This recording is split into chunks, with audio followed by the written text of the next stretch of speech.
Gunung telah menjadi simbol keagungan dan keabadian alam sejak zaman dahulu. Bagi banyak budaya, gunung dianggap sebagai tempat suci atau tempat tinggal para dewa. Di sisi lain, para ilmuwan melihat gunung sebagai manifestasi dari kekuatan geologis yang tak tertandingi. Mereka berdiri megah di horizon, seolah-olah tak tergoyahkan oleh waktu. Namun, kenyataannya gunung-gunung ini bukanlah struktur yang statis, mereka bergerak. Meskipun pergerakannya sangat lambat dan seringkali tidak terlihat oleh mata manusia, mereka adalah struktur yang dinamis, mengalami perubahan dan pergerakan yang berlangsung selama jutaan tahun. Pergerakan gunung didorong oleh kekuatan besar dari dalam bumi, termasuk aktivitas tektonik, vulkanik, dan erosi. Meskipun pergerakan ini seringkali lambat dan tidak terlihat oleh manusia, dampaknya terhadap lingkungan dan kehidupan manusia sangat signifikan. Selamat datang semuanya, kembali lagi di channel ini. Pastinya kita akan membahas fakta-fakta menarik di sekitar kita yang mungkin belum kita ketahui sebelumnya. Dalam video kita kali ini, kita akan membahas secara mendalam mengapa dan bagaimana gunung bisa bergerak, dengan mengeksplorasi faktor-faktor geologis seperti pergerakan tektonik lapisan luar bumi, aktivitas vulkanik, erosi, dan dampak pergerakan gunung terhadap lingkungan dan kehidupan manusia. Baiklah, tanpa berlama-lama lagi, langsung saja kita bahas isi videonya. Secara umum, gunung adalah bentuk lahan yang meninggi di atas wilayah sekitarnya, biasanya dengan ketinggian yang signifikan. Definisi ini sering mencakup aspek ketinggian relatif, kemiringan, volume, dan ketinggian absolut. Gunung dibedakan dari bukit melalui ketinggiannya. Biasanya, bentuk lahan yang lebih tinggi dari 600 meter di atas permukaan laut dianggap sebagai gunung. Pembentukan gunung adalah hasil dari berbagai proses geologis yang terjadi di dalam dan di atas permukaan bumi. Meskipun proses ini berlangsung selama jutaan hingga miliaran tahun, mereka menghasilkan beberapa bentang alam yang paling spektakuler di planet kita. Salah satu cara paling umum gunung terbentuk adalah melalui proses orogenesis, yaitu pembentukan pegunungan akibat tumbukan antar lapisan tektonik.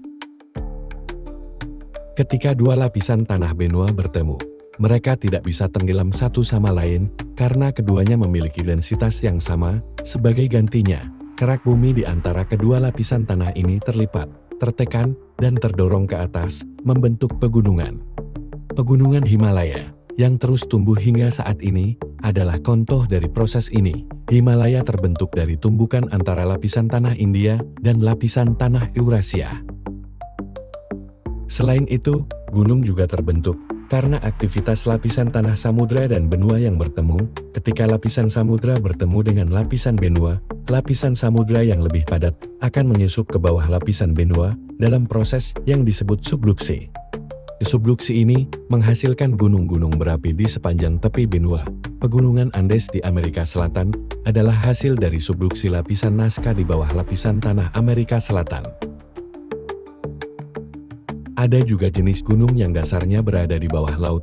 Ketika dua lapisan samudra bertemu, salah satunya akan menyusup ke bawah yang lainnya, menciptakan pegunungan di dasar laut, dan gunung berapi bawah laut, yang dapat muncul di atas permukaan laut sebagai pulau-pulau gunung berapi.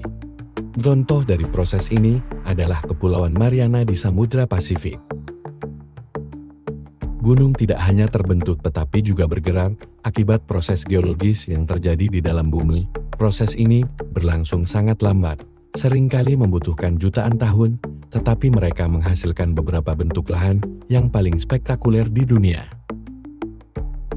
Litosfer bumi, yaitu lapisan luar yang kaku, terbagi menjadi beberapa lapisan-lapisan tektonik yang terus bergerak di atas lapisan astenosfer yang lebih plastis.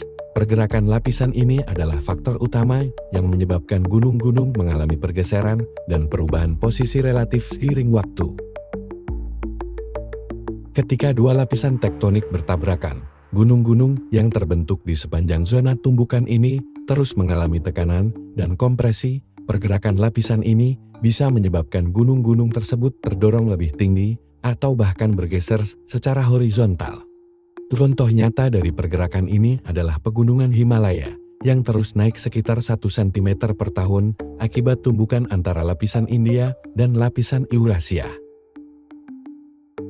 Di sepanjang sesar mendata, di mana dua lapisan tanah luar bergerak sejajar satu sama lain, gunung-gunung yang berada di atas sesar ini dapat mengalami pergeseran horizontal yang signifikan. Contoh yang terkenal adalah sesar San Andreas di California, di mana pergerakan lateral dari lapisan Pasifik dan lapisan Amerika Utara menyebabkan pergeseran gunung dan seluruh lanskap yang ada di atas sesar tersebut.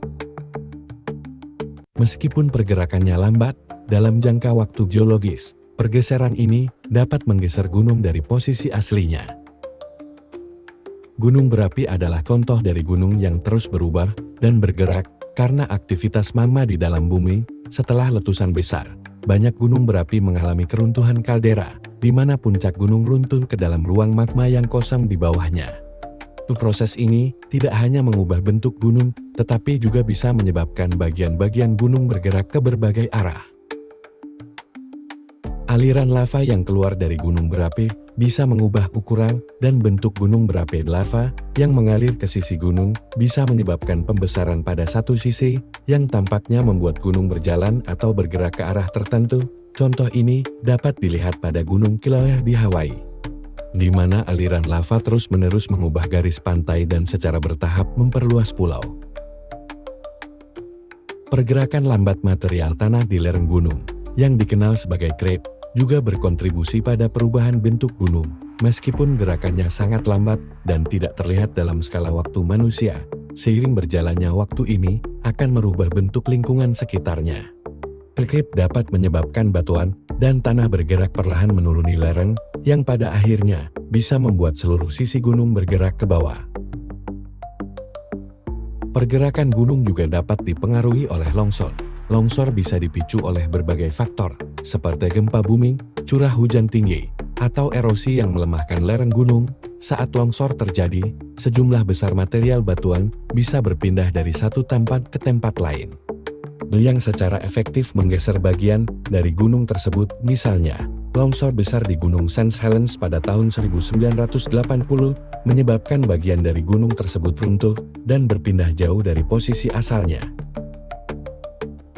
Gempa bumi, terutama yang terjadi di dekat atau di bawah gunung, dapat menyebabkan pergerakan mendadak dan dramatis pada gunung. Gempa bumi yang besar dapat menyebabkan pergeseran blok batuan besar yang membentuk gunung. Patahan aktif di bawah gunung dapat bergerak tiba-tiba selama gempa bumi, menyebabkan seluruh bagian gunung bergeser, tidak hanya secara vertikal, tetapi juga menyebabkan pergeseran secara horizontal dengan signifikan. Contoh nyata dari pergerakan ini adalah gempa bumi di Himalaya, yang dapat menyebabkan pergerakan tiba-tiba di sepanjang patahan besar, memindahkan bagian dari gunung, atau bahkan seluruh pegunungan. Gempa bumi juga dapat menciptakan patahan baru di dalam atau di sekitar gunung, yang dapat mengubah topografi lokal dan menyebabkan pergerakan gunung. Patahan baru ini bisa menjadi jalur di mana gunung atau bagian dari gunung bergeser atau runtuh, seperti yang terjadi pada beberapa gempa bumi di daerah pegunungan seperti di Andes atau Alpen. Pergerakan gunung memiliki dampak yang signifikan terhadap lingkungan sekitarnya. Salah satu dampak yang paling jelas adalah perubahan dalam pola aliran air. Ketika gunung bergerak atau berubah bentuk, ia dapat mengubah arah sungai, menciptakan danau baru, atau bahkan memotong jalur air yang ada, menyebabkan perubahan ekosistem yang dramatis. Contohnya adalah Danau Tasik Chini di Malaysia, yang dibentuk oleh pergerakan gunung dan perubahan aliran sungai. Di beberapa kasus, gempa bumi atau letusan gunung berapi bisa memblokir aliran sungai, menyebabkan terbentuknya danau yang baru. Ini dapat mempengaruhi habitat air tawar dan spesies yang bergantung pada ekosistem ini. Gunung-gunung juga mempengaruhi pola cuaca dan iklim di sekitarnya. Ketika gunung bergerak atau tumbuh, ia bisa mengubah pola angin dan curah hujan. Misalnya, pegunungan yang tinggi dapat berfungsi sebagai penghalang angin, menciptakan efek bayangan hujan di sisi gunung yang berlawanan dengan arah angin. Hal ini menyebabkan perbedaan iklim yang signifikan antara sisi gunung yang berlawanan. Pergerakan gunung, terutama yang terkait dengan gempa bumi dan aktivitas vulkanik, memiliki dampak yang besar terhadap kehidupan manusia. Komunitas yang tinggal di sekitar gunung menghadapi risiko bencana alam yang tinggi, termasuk longsor, letusan gunung berapi, dan gempa bumi. Banyak kota dan desa yang dibangun di dekat gunung atau di lereng gunung, karena tanah di sekitar gunung seringkali subur dan kaya akan sumber daya. Namun, lokasi ini juga rentan terhadap bencana. Letusan gunung berapi bisa menghancurkan infrastruktur dan menyebabkan hilangnya nyawa. Seperti yang terjadi pada letusan gunung Vesuvius yang memusnahkan kota Pompeii pada tahun 79 Masehi. Selain resiko bencana, pergerakan gunung juga bisa mempengaruhi ekonomi lokal, misalnya pertanian dan pariwisata, yang seringkali menjadi tulang punggung ekonomi di daerah pegunungan, bisa terganggu oleh erosi, longsor, atau perubahan iklim lokal. Selain itu, perubahan pada struktur gunung atau munculnya aktivitas vulkanik bisa memaksa penduduk untuk pindah, mengakibatkan hilangnya warisan budaya dan sosial. Gunung adalah salah satu keajaiban alam yang paling mengesankan, namun mereka juga merupakan struktur yang dinamis dan selalu berubah. Meskipun pergerakan ini seringkali lambat dan tidak terlihat oleh mata manusia, dampaknya terhadap lingkungan dan kehidupan manusia sangat signifikan. Memahami mekanisme pergerakan gunung adalah kunci untuk memitigasi risiko bencana alam dan melindungi kehidupan di sekitar gunung. Subscribe channel ini agar terus update dengan video-video dari kami. Komen di bawah jika kalian punya saran tentang hal apa yang akan kami bahas di video selanjutnya, atau jika kalian ingin menambahkan sesuatu. Like kalau kalian suka dengan video ini. Dan terus dukung channel ini dengan cara share video dari kami. Terima kasih sudah menonton.